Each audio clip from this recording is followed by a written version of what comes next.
Hey guys, what's cracking? Welcome back to the channel. Today I want to talk about my experience using the realme C100.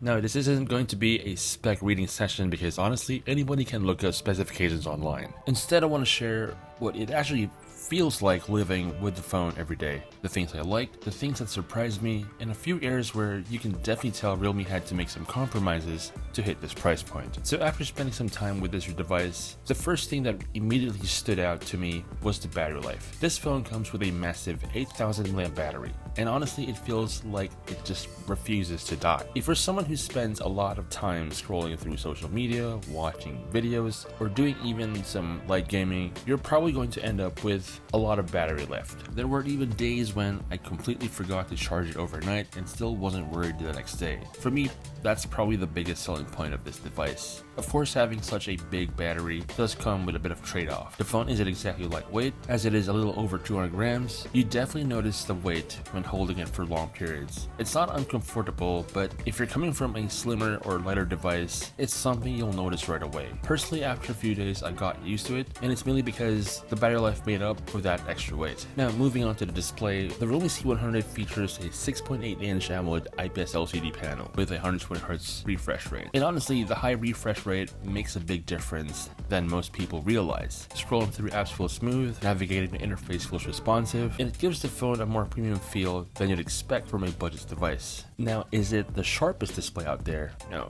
The resolution is still HD+, and if you're the type of person who pays attention to pixel density, you'll probably notice the text and images aren't as crisp as what you'd get in a full HD display. But in everyday use, especially for social media, YouTube, Netflix, and what have you, I don't think most people are going to be bothered by it. Now, performance was actually better than I expected. The Helio G92 Max processor paired with Realme UI handled day-to-day tasks surprisingly well. Opening apps, switching between applications, checking emails, browsing Chrome, watching videos, and managing social media accounts felt relatively smooth. Now, in the realistic side of things, this isn't a flagship phone. If you're planning on maxing out graphic settings and demanding games, you'll need to lower your expectations. But for casual gaming like Mobile Legends or Call of Duty Mobile, the experience is perfectly acceptable. The phone feels optimized for everyday users rather than hardcore gamers.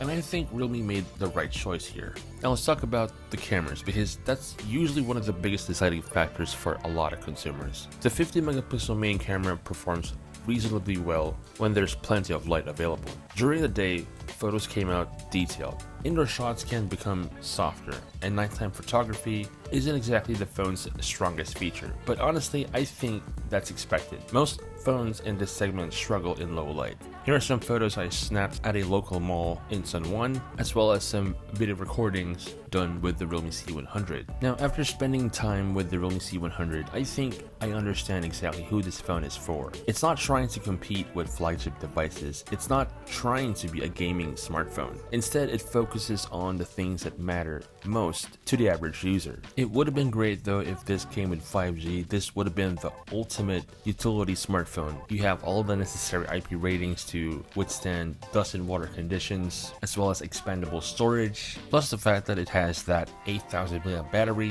which, just to add, it supports 45-watt fast charging. Overall, my experience with the realme C100 has been surprisingly positive. So long as you manage your expectations and you know what you're getting yourself into, then it's not going to give you any form of misleading experiences in using this smartphone. So if you're looking for a new smartphone with a big battery and all that jazz, I'll drop the links in the description on where you can get this for the best value price. Let me know in the comments if you have any questions or inquiries regarding the realme C100, and if you like this video, give it a thumbs up, share it with your friends, and don't forget to subscribe to the channel for more content like this. Thanks again for watching, and I'll catch you in the next